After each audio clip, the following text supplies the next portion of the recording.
It was April 2025 when geologists went back to Yellowstone's Norris Geyser Basin for the first time this year.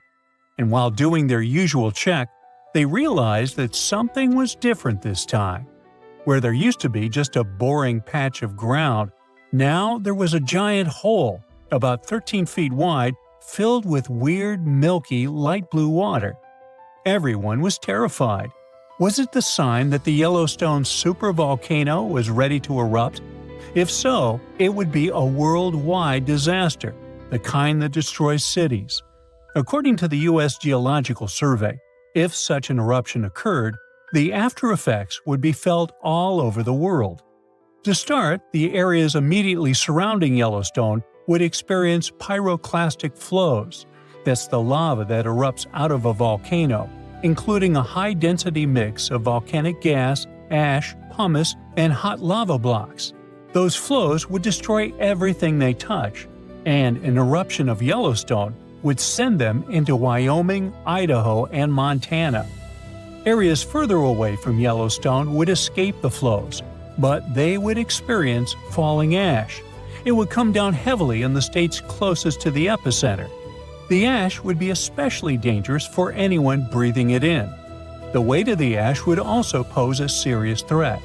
It would smother crops and collapse buildings as it piles up. Tragic consequences would be countless, but we'll talk about them later, because soon after the discovery, the weird pit surprised even experts. Geologists found rocks scattered everywhere. Some were about a foot across, and all of them were dusted with gray mud. This mud matched the walls of the new spring. It was like the place had simply exploded, but nobody had actually seen it happen. The team checked old satellite images to figure out when it appeared. In December 2024, the ground was totally normal. By January 6, 2025, a little dip had formed. And by February 13th, that water-filled hole was finally there. But the weird thing was that the sensors that usually pick up major hydrothermal explosions didn't detect anything. There was no giant blast or warning signs.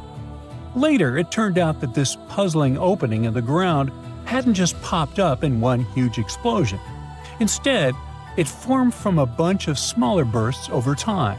Little explosions first threw out rocks, then mud, and eventually created the pit. With time, it filled with silica-rich water. That was a huge relief for everyone. Yellowstone sits on a supervolcano, and its big explosions are a nightmare scenario. Luckily, this time, it was just a slow-building, small-scale explosion. It was dramatic, sure, but totally manageable.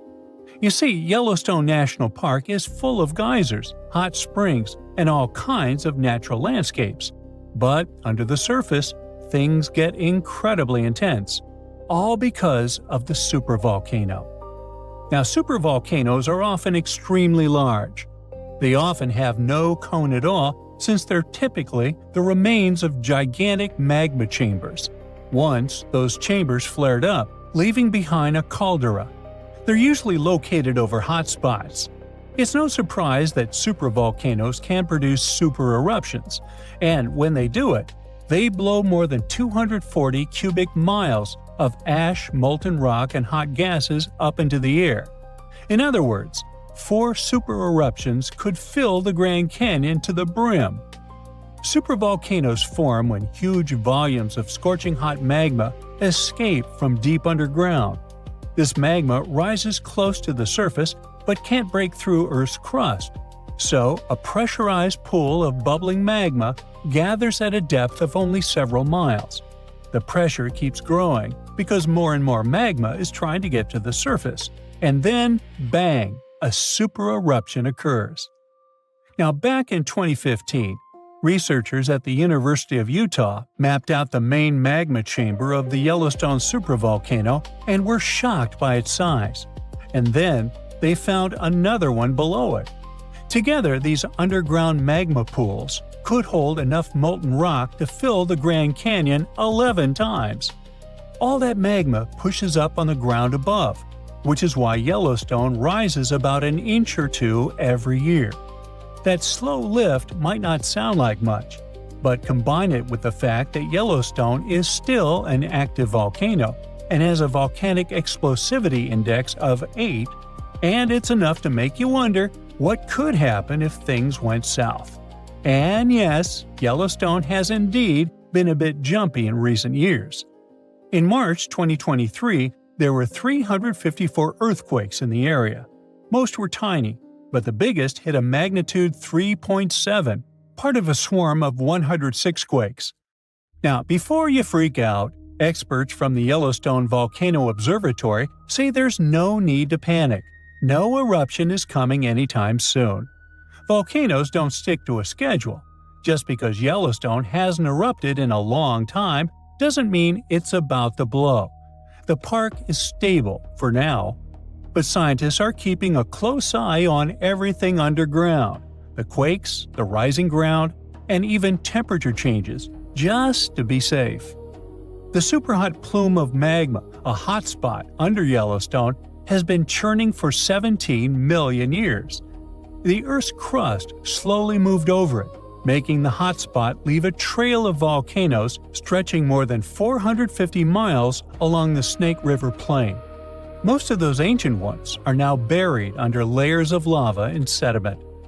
In just the past 2.1 million years, Yellowstone has unleashed 3 cataclysmic eruptions, so massive they managed to reshape the land. Each explosion sent pyroclastic flows, rivers of searing hot rock, ash, and pumice racing outward for miles. The debris piled up in layers hundreds of feet thick, some forming solid lava-like rock. When those eruptions emptied the underground magma chambers, the roof collapsed, forming the massive calderas we see today. Even after those mega eruptions, Yellowstone didn't stop. Between 180,000 and 70,000 years ago, enormous rhyolite lava flows, sometimes over 144 cubic miles, poured out. Some flows followed north-south vent lines. The West Yellowstone flow erupted around 110,000 years ago. The Nez Perez Creek flow followed 160,000 years ago. If you stand at Madison Junction on the caldera's northwest rim, you can see it, a cliff that formed when the Lava Creek Tuff eruption collapsed the land 640,000 years ago. And inside the caldera, you'll see the hardened lava flows snaking across the floor. Figuring out when a supervolcano might blow is like being able to read nature's warning signals. Thousands of years before a massive eruption, the heat underground starts building, and the magma chambers become like ticking pressure cookers. Little signs start showing up. Gas bubbles escape as the pressure shifts, and earthquakes shake the ground. The land above slowly rises. Cracks appear. Hot springs and geysers start acting up, heating even more than usual. Now, what would happen if Yellowstone erupted?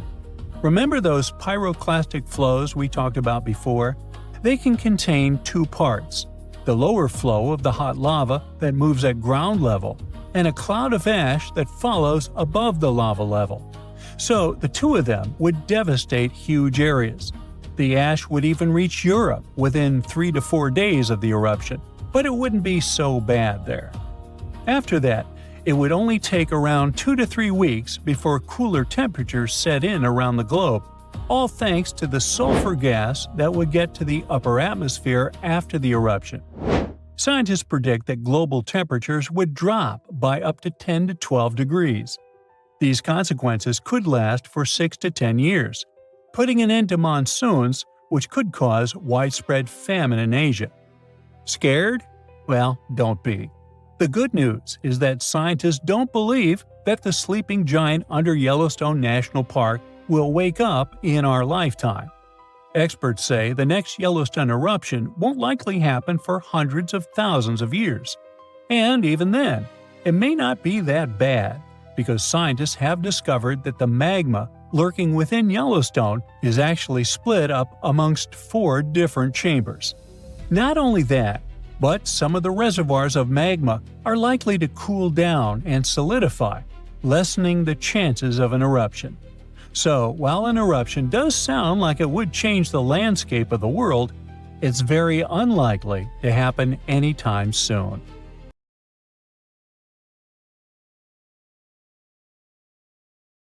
One day, vast grasslands started to open. Clouds of volcanic gas and ash rose into the sky. Flows of lava streamed down the hills and across the plains. Within minutes, black volcanic glass started to rain from above, wiping out animals, crushing plants. It didn't take long before the land caved in, opening giant pits filled with red-hot magma. Not so long ago, there have been some curious changes in water levels in different parts of Yellowstone Lake. The water level could be rising on one side of the lake and falling on the other at the same time. It looked as if the lake basin was getting lifted by some underground forces. Is it a sign of a looming disaster? Is the Yellowstone supervolcano ready to erupt? Let's figure it out. Geysers, mud pots, and hot springs turn Yellowstone National Park into some extraterrestrial world. And all these wonders are fueled by a mighty supervolcano. Such volcanoes produce super eruptions. When it happens, about 240 cubic miles of ash, molten rock, and hot gases get launched up into the air. In other words, 4 super eruptions could fill the Grand Canyon to the brim.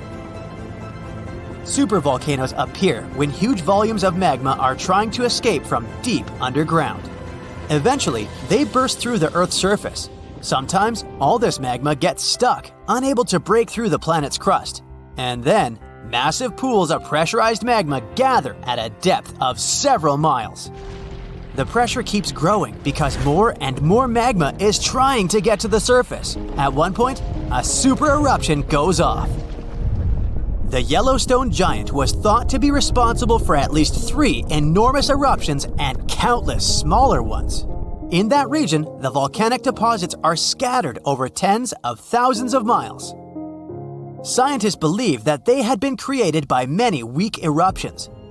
But after doing some more research, experts found out that these deposits could have been left by a previously unknown super eruption that took place about 8.7 million years ago.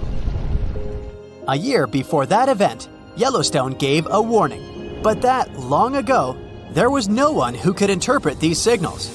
Plus, those alarming processes were mostly going on underground. For example, decompression released gas bubbles. While bursting, such bubbles can often power particular kinds of eruptions. Months before the eruption, small-scale earthquakes became more frequent and more intense. The ground in many spots all over the supervolcano got hotter than it used to be. Surface lakes and groundwater also became warmer. If people had been around at that time, they would have noticed unusual steam fogging that area. Experts think it was the greatest eruption of the Yellowstone supervolcano. This giant, which is actually one of the largest active volcanic systems on our planet, wasn't named supervolcano for nothing. There have been at least 3 other super eruptions in the history of the Yellowstone volcano. They happened 2.1 million, 1.3 million, and 640,000 years ago. They were 6,000, 700, and 2,500 times more powerful than the devastating eruption of Mount St. Helens in Washington state in 1980. The most recent super eruption was dubbed the Lava Creek eruption. It formed the Yellowstone caldera after spewing out 240 cubic miles of rock, dust, and volcanic ash. By the way, if the Yellowstone supervolcano went off with as much power as it had 2.1 million years ago, it would spit out so much boiling lava, it would be enough to fill Sydney Harbor 4,500 times. Scientists believe that the area around the Yellowstone volcano used to face a super eruption every 500,000 years. But over the last 3 million years, the hotspot has seen only 2 super eruptions. It makes scientists believe these catastrophic events are slowing down. But back to the main question. Are we about to face another super eruption in the nearest future? It would be a catastrophic event. A massive column of lava and ash would rise into the air up to a height of over 16 miles. After that, the volcano would keep pumping ash for days on end. Such a mixture of lava, ash, and gas would be immensely hot. Moreover, it would also move around at a speed of 300 miles per hour. The air near the center of the eruption would heat up to 570 degrees Fahrenheit. When the ash got into the stratosphere, the temperatures all over the world would drop. In the worst-case scenario, the eruption would be very rich in sulfur. And since this substance is an effective sunblocker, the temperatures would get so low that there would be no summer in the world for the next several years. The seasons would change. Agriculture would face serious problems. The disaster would create disruptions in food supplies. The Federal Emergency Management Agency has estimated that the potential damage would make about $3 trillion in the US alone.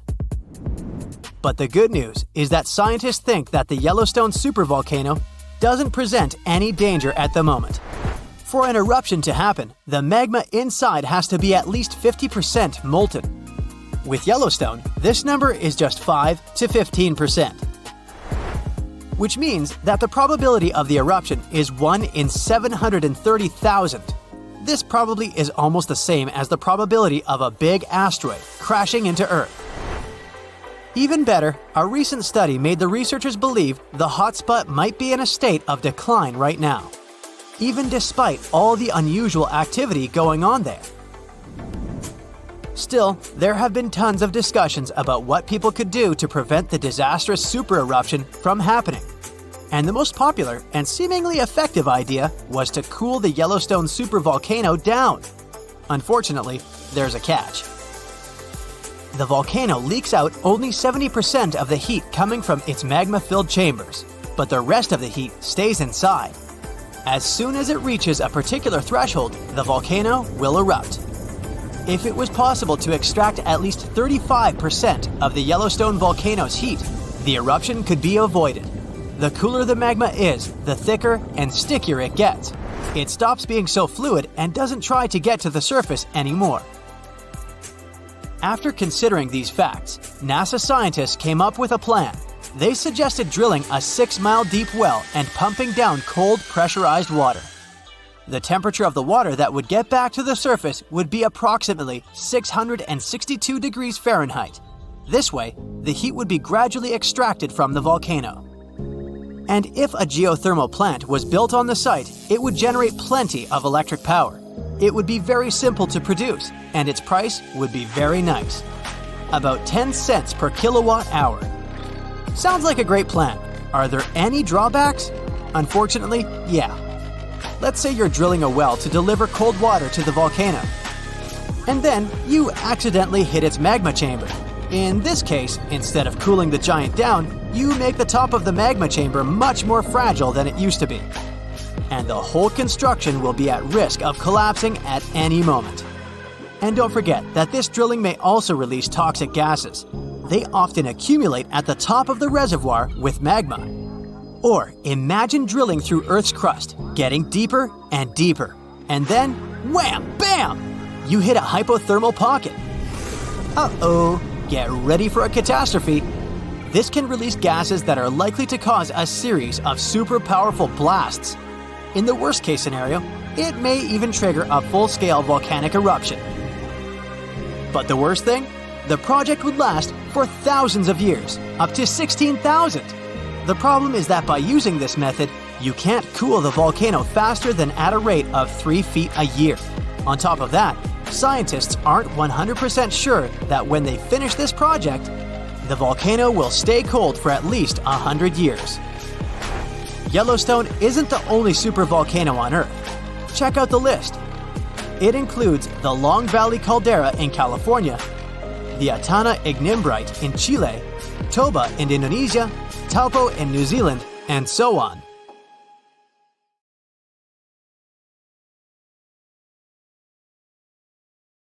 It's official. We now know the exact location and timing of the Yellowstone supervolcano's next eruption, and it's called a supervolcano for a reason. It will be thousands of times more powerful than a typical volcanic eruption. When this happens, the planet will face massive disasters. Earthquakes, tons of magma flows, ash and clouds that will block out the sun. The sky will be gray for a long time. We will have a shortage of food because of the lack of sunlight. Planes won't be able to fly. Some species of animals and trees may disappear. One disaster will follow another, like falling dominoes, one by one. Terrible times await Earth and… okay, stop. It's clear, we got it. But when will all this happen? Don't worry, you won't be left without an answer. When ordinary volcanoes erupt, it's always a disaster, but only for those places that are located near the epicenter. Multiply the damage from an ordinary volcano by thousands and you'll get a supervolcano eruption. Yellowstone is one of the largest volcanic systems in the world. It's erupted 3 times in the last 2.1 million years. The last time was 640,000 years ago. The ash covered an area comparable to about half of the United States. Fortunately, there were no people there, but nature got hurt. A similar eruption of a similar supervolcano occurred about 74,000 years ago. It was the Toba supervolcano in Indonesia that caused an apocalypse the human race barely managed to survive. According to some theories, only a few thousand people stayed alive at the time during the volcanic winter, but it's not confirmed.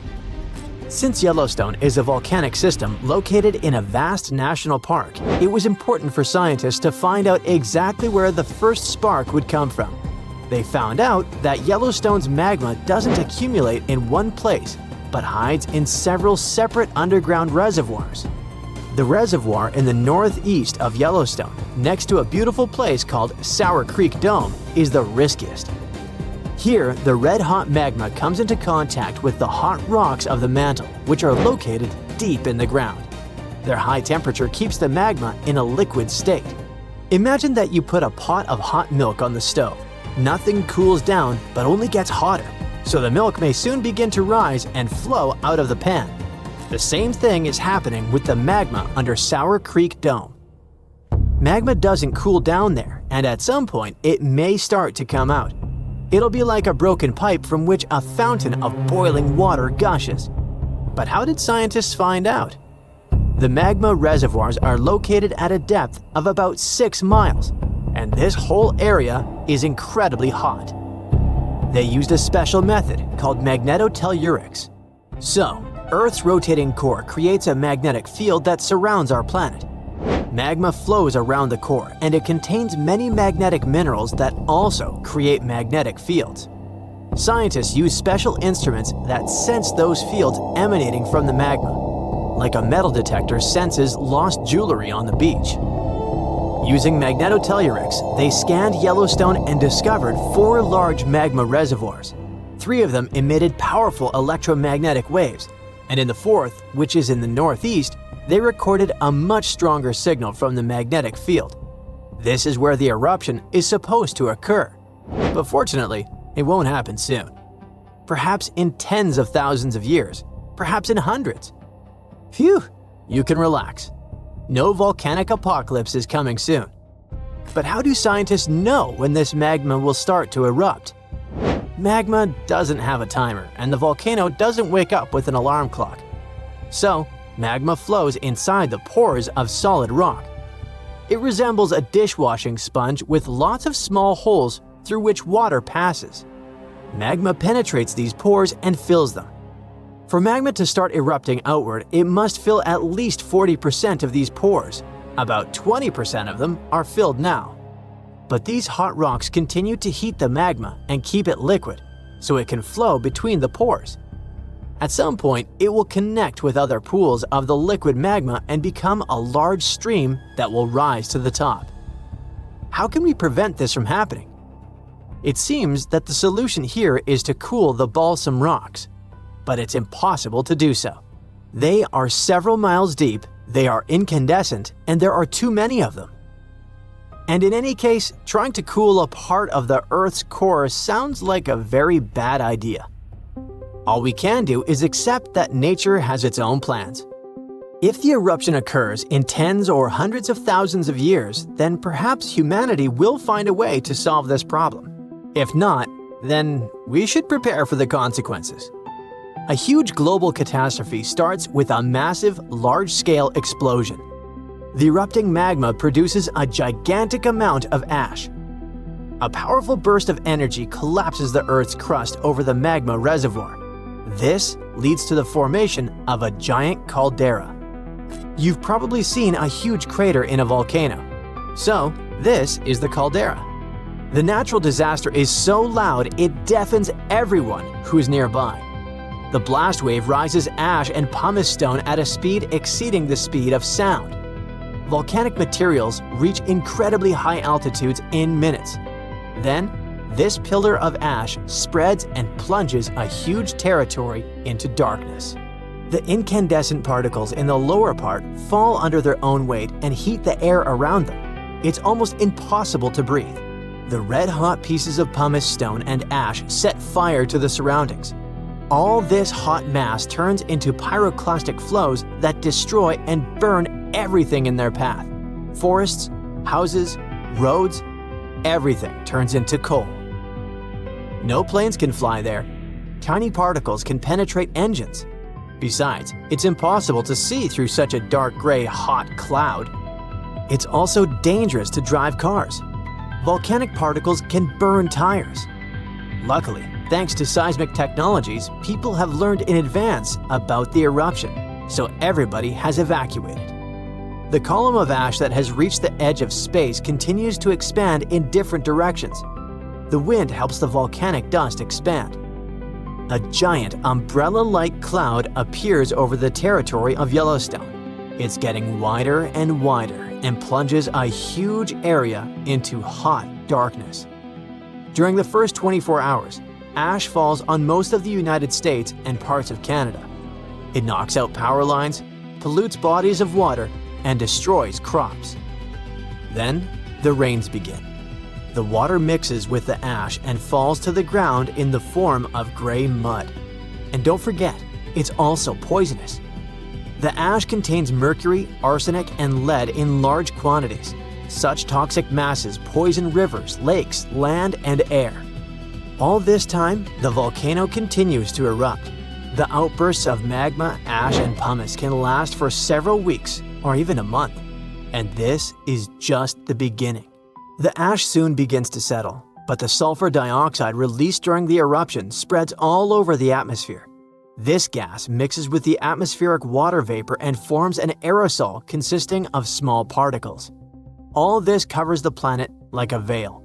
This cap makes it difficult for the sun's rays to pass through, which means it lowers the temperature of the Earth's surface. These events cause a sharp cooling of several degrees in the world. Farmers lose a huge amount of their crops. Food prices rise and economies collapse. There might be a famine all over the planet. Human civilization can plunge into chaos. In a few years, the temperature will start rising, but it will take at least a couple of decades to return to previous standards. What will become of humanity by that time? Of course, we will survive, but we'll have to rebuild our civilization. But don't be afraid. If nothing depends on us, let's just enjoy every day of life. Be grateful and help each other.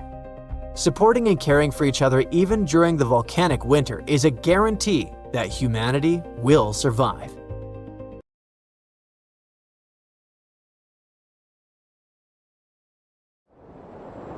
So, you might have heard that Yellowstone National Park is sitting on top of a giant supervolcano. That's the reason why the area can boast powerful geysers and hot springs. But it also means that underneath Yellowstone, there is an enormous magma chamber. In 2015, researchers from the University of Utah found out that this chamber was much bigger than everyone had previously thought. They even found one more reservoir with magma under the top one. Apparently, the more spacious the chambers are, the more magma they contain. Together, the two reservoirs store a glob of magma that could easily fill the Grand Canyon not once, but 11 times. But you know the most worrying thing about the magma chambers? They tend to push against the ground above them. As a result, the land in Yellowstone rises about 1 to 2 inches a year. On top of that, Yellowstone has the status of an active volcano, and its volcanic explosivity index, yes, there is one, is 8 out of 8. Such a high number means that if this volcano erupted, it would be an apocalyptic event. To put it into perspective, the eruption of Pinatubo in the Philippines in 1991, which is considered the most powerful in living memory, was given a mere 6 on the Volcanic Explosivity Index. Ha! Loser. Now, let's figure out if there's anything to worry about. In March 2023, the University of Utah seismograph stations recorded 354 earthquakes in the entire region of Yellowstone National Park. Sounds like a lot. But keep in mind that the most impressive event of the month was a mini earthquake of magnitude 3.7. It was part of a swarm of 106 earthquakes that began on March 29th and continued until the end of the month. Yep, earthquakes apparently also come in swarms, so be aware. Experts say that Yellowstone's seismic activity is, well, kind of more active than usual, but it's really nothing serious. A geophysicist working at Yellowstone Volcano Observatory called Michael Poland claims that the volcano won't erupt anytime soon. For this to happen, there must be enough magma ready to erupt beneath the surface. Whew. There should also be enough pressure to cause this magma to rise. But neither of these conditions exist today. According to the expert, Yellowstone is stable now. At the same time, Poland and his team are keeping track of all kinds of underground activity, looking for warning signs of possible eruptions. Some of them can be the frequency of earthquakes and ground deformation. Thousands of mini earthquakes, coupled with extreme changes in the surface of the ground in that area, can be alarming. The team also monitors the temperature of the park's thermal features. That's another noteworthy sign of a potential disaster. Park-wide changes in geyser activity, as well as gas and thermal emissions. So, despite the media claims that Yellowstone is due to erupt soon because the last eruption happened 70,000 years ago, that's not how volcanoes work. Experts say that it's one of the most popular misconceptions about volcanoes. They don't follow timelines. If a supereruption did happen, though, the most worrying thing for us would not be the lava flows, and not an earthquake that would most likely accompany the natural disaster. No, the worst consequence of such a supereruption would be ash and ashfall. Let's have a look at what it was like when the Yellowstone volcano erupted many years ago. There have been at least 3 supereruptions in the history of the volcano. The most powerful of them was 2,500 times more devastating than the terrifying eruption of Mount St. Helens in Washington state in 1980. As for the most recent supereruption, it was dubbed the Lava Creek eruption. It formed the Yellowstone caldera after spewing out an insane amount of dust, volcanic ash, and rock into the air. Recently, scientists have also learned about 2 other previously unknown supereruptions that happened around 9 and 8.7 million years ago. The younger of the 2 is now considered to be the largest recorded event of the whole Snake River Yellowstone volcanic province. Anyway, let's have a look at what was going on all those millions of years ago. Because I wasn't around then, so we're all assuming this stuff based on evidence. The first signs of the disaster appeared long before the catastrophe broke out. For thousands of years, the heat had been welling up from within the planet's insides. It had been melting rock beneath the planet's crust and leaving behind huge chambers.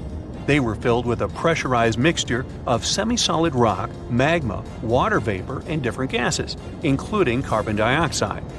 All this scorching underground soup was expanding since more and more magma arrived with time. The land over the volcanic system was rising upward almost unnoticeably. A year before the supereruption, Yellowstone gave a warning, a burp maybe? But that long ago, there was no one who could interpret these signals. Plus, those alarming processes were mostly going on underground. For example, decompression releases gas bubbles. While bursting, such bubbles can often power particular kinds of eruptions. Months before the eruption, small-scale earthquakes became more frequent and more intense.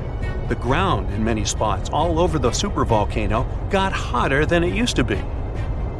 Surface lakes and groundwater also became warmer. If people had been around at that time, they would have noticed unusual steam fogging in that area. Not long before the eruption started, the growing pressure pushed the ground over the magma chamber up. This created a dome-shaped uplift. Narrow cracks started to open along the edges of this dome. Imagine opening a bottle of soda after you've shaken it. Something like that was happening near the volcano. Think Mentos and Diet Coke. The pressure was released through the fractures when gases were bursting out from under the surface. So right before the disaster, the ground around the Yellowstone volcano lifted. Geothermal pools and geysers heated up to boiling temperatures and got more acidic than usual. The magma started to rise toward the surface. At one point, the rock roof of the magma chamber couldn't resist anymore and the eruption kicked off. Small but constant tremors began to move the ground days before the catastrophe. But the real shaking didn't start until several minutes before the eruption. With a deafening roar, a massive column of lava and ash hurled up into the air. Within several minutes, a pyroclastic flow rushed across the area at a hurricane-force speed. Such a flow is a liquid mixture of half-solid lava pieces, volcanic ash, and hot expanding gases. It looked like an extremely hot toxic snow avalanche. With a temperature of about 1300 degrees, it was burning everything in its path. The volcano kept pumping ash for days on end. For all living creatures, ash fallout was one of the most dangerous consequences of the eruption.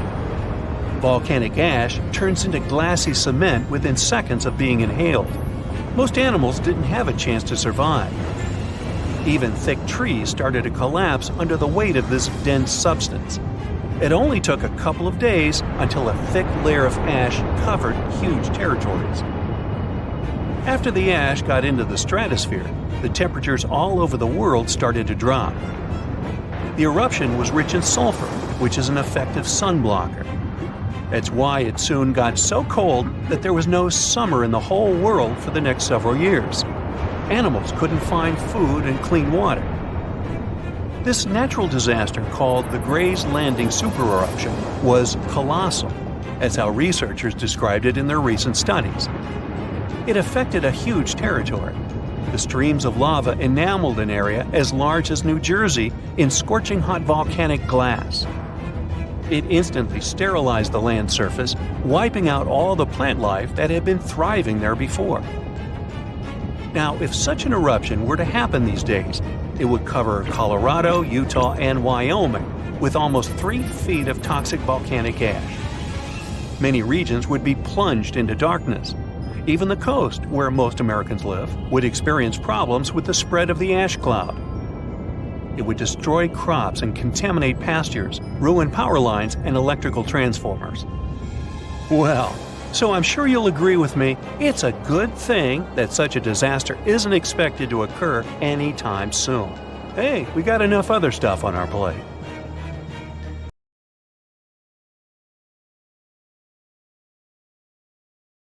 If you've ever been to Yellowstone National Park, you were probably mesmerized by its geysers, which spew superheated water and steam high into the air. But an even more intriguing thing actually hides underground. I'm talking about that underfoot plumbing system that makes those grand eruptions possible. About that, there's good news. Recently, researchers have succeeded in mapping the national park's hydrothermal plumbing system with the help of a giant flying magnet. As a result, scientists have managed to document all these features in stunning detail. The thing is, Yellowstone houses the world's largest hydrothermal system. It contains over 10,000 features, like geysers, mud pots, hot springs, and steam vents. They're fed by a network of underground water pathways. Those get overheated by magma flowing underground. It causes the water to rise to the surface. Now, no one actually knows much about the workings of this system, but the newly created maps might finally shed light on it. Experts explain that their knowledge of Yellowstone has a subsurface gap. That's why it's often called a mystery sandwich. Scientists know quite a lot about the features on the surface because they can observe them directly. And they know what's going on in the magmatic and tectonic system several miles below the surface. But they haven't figured out what's happening in the middle yet. So, I must tell you about that giant flying magnet used for research. It's known as SkyTem. It was attached to a helicopter and flown over Yellowstone several hundred times, scanning the ground below. The magnet is made up of an 82-foot wide charged wire loop. Its main task is to generate a strong electromagnetic field. And since different kinds of material, like water or rock, respond to this field differently, scientists managed to create a few subsurface maps for the first time ever.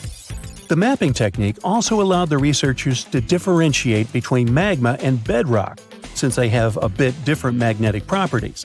And the team got a chance to see how the magma and water interact and create those mind-blowing geological features on the surface. The team got high-resolution maps to a depth of around 500 and 2,300 feet, and low-resolution maps showing what's going on at a depth of up to 1.5 miles. At the same time, the researchers think that the hydrothermal system itself may stretch as far as 3 miles below the surface. If they're right, it means they've only mapped the top half of Yellowstone's plumbing system. Anyway, remember how I said that scientists know pretty much about the bottom part of the Yellowstone sandwich? They have such a good idea about the tectonic plates and deep fault lines because the park's frequent earthquakes provide them with a lot of opportunities to study different phenomena. In July 2021, for example, more than 1,000 earthquakes rocked the area. These days, the team of researchers knows much more about some famous features, like the Old Faithful Geyser or the Grand Prismatic Spring. They've also found out that individual hydrothermal features on the surface can actually be connected to others, which can be as far as 6 miles away from them. Another interesting discovery is that even though Yellowstone geysers and hot springs vary in size, shape, color, volatility, and chemical composition, they are mostly fed by very similar underground sources. That means that the difference between the features appears closer to the surface. Now, I'm sure you've seen the iconic image of Yellowstone with a large rainbow-colored spring, fiery orange at its edges. So what makes these hot springs so colorful? Surprisingly, these awesome hues come from microscopic creatures. The temperatures in the springs are so high they can easily and quickly cook you. Plus, the water there is super acidic, like the liquid in a car battery. But there are certain types of heat-loving microbes that don't mind these crazy conditions. You can even say they're thriving there. So every ring of a different color is, in most cases, a ring inhabited by different bacteria.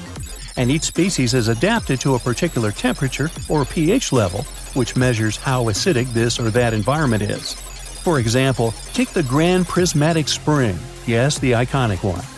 Its rainbow hues likely hint at the diversity of microbes living there. So, starting from the center of the hot spring, you can see a beautiful aquamarine color there. That's where the water temperature is the highest, reaching 189 degrees Fahrenheit, because this area is right over the underground water source. The water there is too hot even for microbes. That's why what you see is mostly clear water. As for the reason for its blue color, it's the same as why the sky is blue. Sunlight hits the surface of the water and the light scatters, but the blue light scatters the most, getting reflected back to your eyes. Now, the next ring of color is yellow, all thanks to certain cyanobacteria. The temperature in this yellow ring reaches 165 degrees Fahrenheit. If the conditions in the hot spring were a bit different, these bacteria would create a blue-green hue, thanks to a green pigment called chlorophyll. But since the sunlight hitting the spring is too intense, the bacteria start producing another type of pigment. It's called carotenoids. And guess what? It acts as a sunscreen for the bacteria. And since this pigment is orange, the normally green bacteria get a yellowish hue. And finally, we've got that bright orange color closer to the edges of the prismatic spring. It's a bit cooler there, around 149 degrees Fahrenheit. In this part of the spring, you can find several types of bacteria. They all produce substances that give the spring this bright orange color. And finally, right at the edges of the spring, the temperature is cooler, around 131 degrees, and a greater variety of microbes can survive there. All of them combined give the edges of the spring that red-brown hue. But scientists believe that people and their activity may have influenced the colors of Yellowstone's hydrothermal features. For example, in the past, the temperatures in the Morning Glory pool used to be much higher than they are today. That's why its color was a deep blue. But trash has started to accumulate in the pool, and some of it clogged the vent. This caused the temperatures to drop, which led to microbial growth. As a result, that pretty blue color turned into orange-yellow. As for Yellowstone's geysers, the most famous one is called Old Faithful. It got this name at the end of the 19th century because of how regular its eruptions were. This geyser is more active than the others, erupting about 20 times a day. Each of these magnificent events lasts from 1 to 5 minutes, and the fountain of steaming water can reach a height of 180 feet. Now, while talking about Yellowstone National Park, we can't but mention Yellowstone supervolcano, right? Supervolcanoes appear when huge volumes of magma are trying to escape from deep underground. Eventually, they burst through Earth's surface. Sometimes all this magma gets stuck, unable to break through the planet's crust. And then, massive pools of pressurized magma gather at a depth of several miles. The pressure keeps growing because more and more magma is trying to get to the surface. At one point, a super eruption goes off. You don't necessarily want to be around for that. Over the past 50 years, the Yellowstone caldera has risen almost 3 feet. It shouldn't alarm you though. Experts are sure it's a natural behavior for Yellowstone. Periods of dome-shaped uplift are followed by the caldera lowering. Scientists think the supervolcano doesn't present any danger at the moment. For an eruption to happen, the magma inside has to be at least 50% molten. With Yellowstone, this number is just 5 to 15%. Even better, a recent study made the researchers believe the hotspot might be in a state of decline right now, even despite all the breathing and dome-raising activity. There have been at least 3 other super eruptions in the history of Yellowstone volcano. They happened 2.1 million, 1.3 million, and 640,000 years ago, long before video. The most recent super eruption was dubbed the Lava Creek eruption. It formed the Yellowstone caldera after spilling out 240 cubic miles of rock, dust, and volcanic ash. No thanks, I'll pass.